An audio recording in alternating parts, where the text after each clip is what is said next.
So Englishmen were forbidden from selling liquors to native people.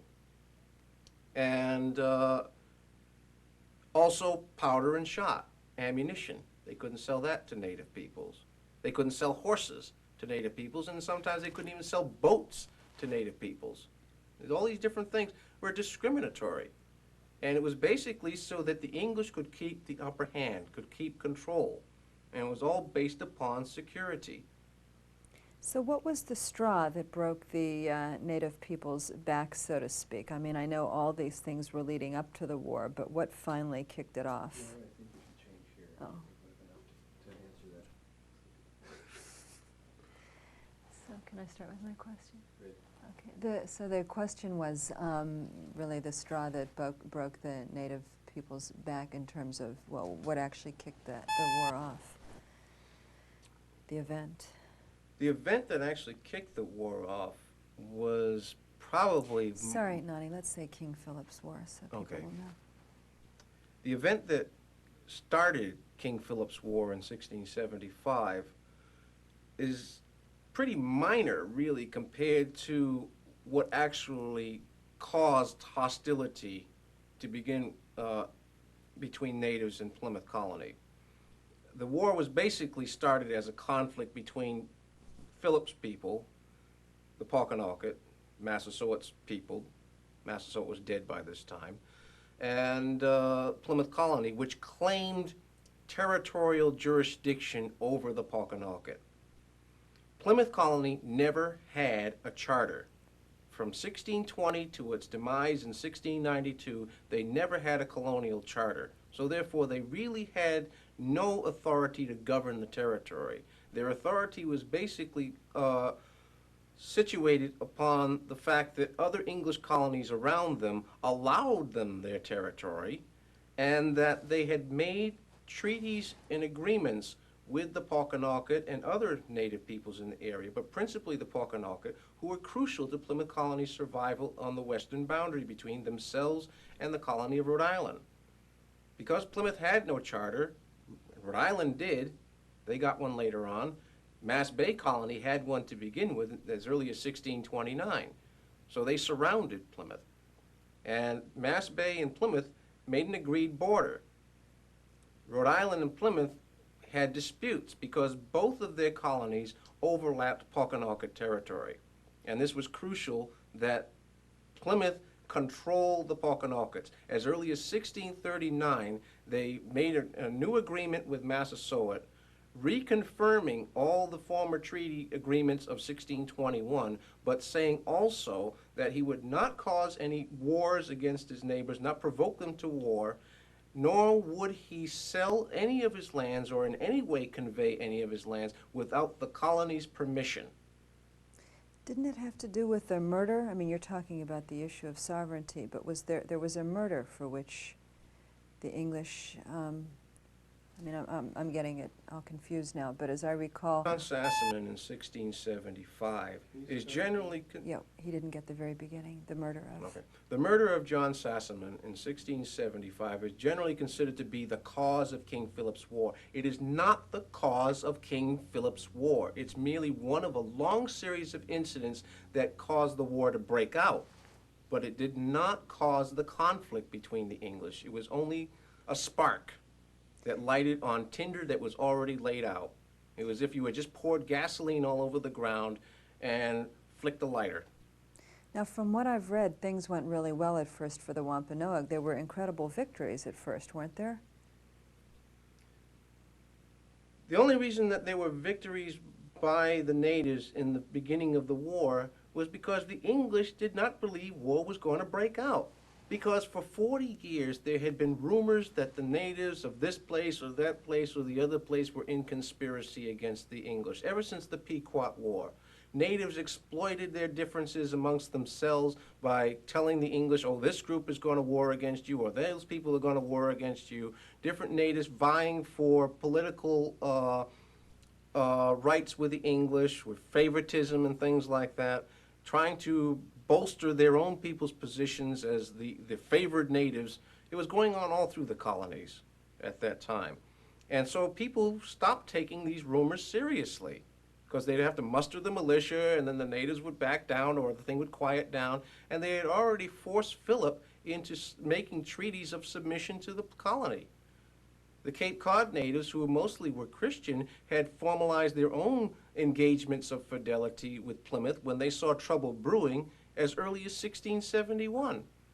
They made documents conforming to the colony's laws and agreeing that they would help defend the colony against enemies. This was the same year that Philip was forced to sign a treaty submitting himself to the colony and having to pay a fine for causing trouble for the colony, a treaty made in Taunton. But the war, when it finally broke out, the English were so unprepared for native hostility to actually come out in this way, and the lightning fast raids that Philip's warriors were able to do, the English were totally unprepared for, so a number of towns were immediately lost. What were the so-called praying towns doing, or the Wampanoag people that lived in these praying towns? Whose side were they on? How did they fit into this? The Wampanoag that were basically Christian principally lived in several different communities on Cape Cod, from present-day Sandwich, Mashpee, Falmouth area, all the way down to as far as what is now Truro. There were also Wampanoag people on Martha's Vineyard and Nantucket, some of which were Christianized too, but they were not part of Plymouth Colony. The English and the natives over there were totally outside of the colony of Plymouth.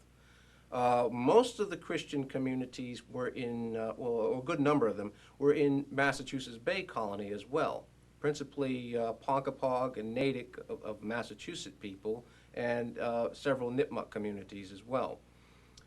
Many of these people were nominal Christians. Some of them were not full converts in the true sense of the Congregationalist Church at that time, but they had certain advantages by being Christian because, one, they were conforming to the changing times and helping themselves by looking toward the future and seeing how they could best accommodate themselves to English expansion.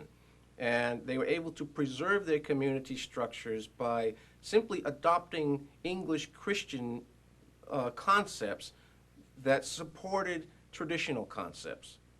Like a lot of the traditional chiefs became ministers or teachers or deacons in the church, so they were able to maintain their traditional roles. And we see that a lot in, these Christian Indian towns. So war was not the way they were trying to resolve the issues of colonization. They were trying to resolve it by some controlled accommodations.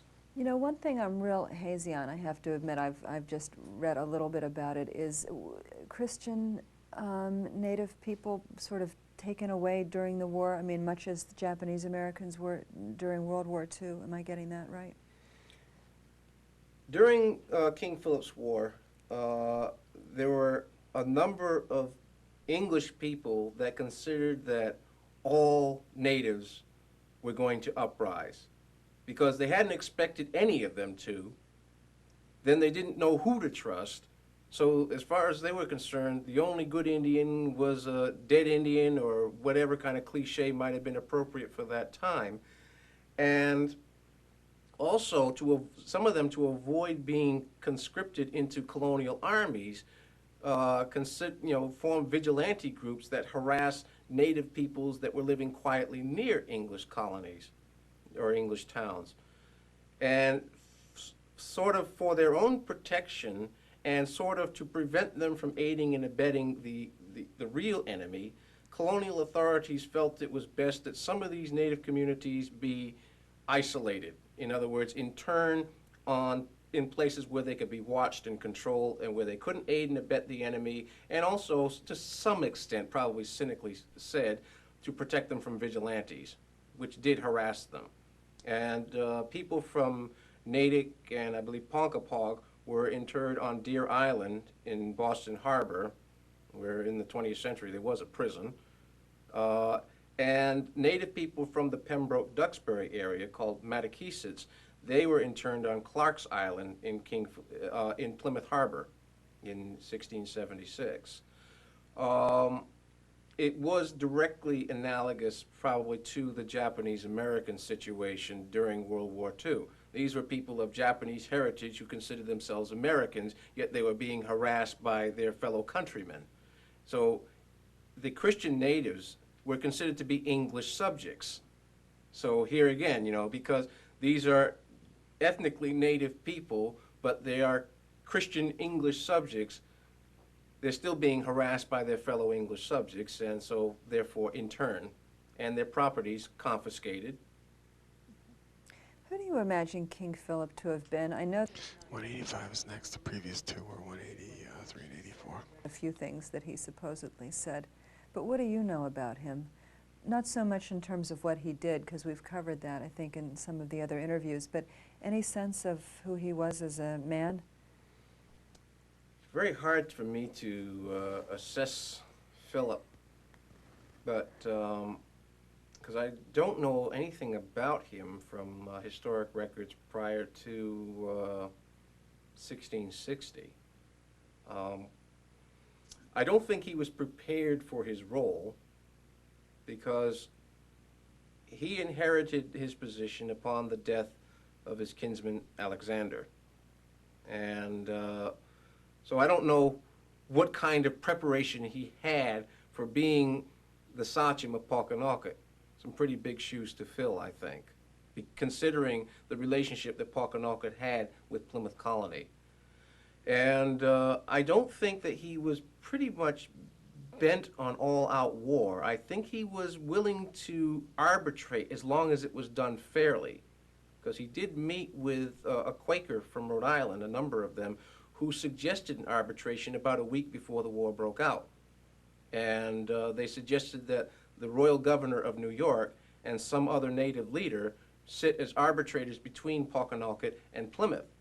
And Philip thought it was a good idea, reportedly. So it seems like he was a man that knew that war probably was not the best way.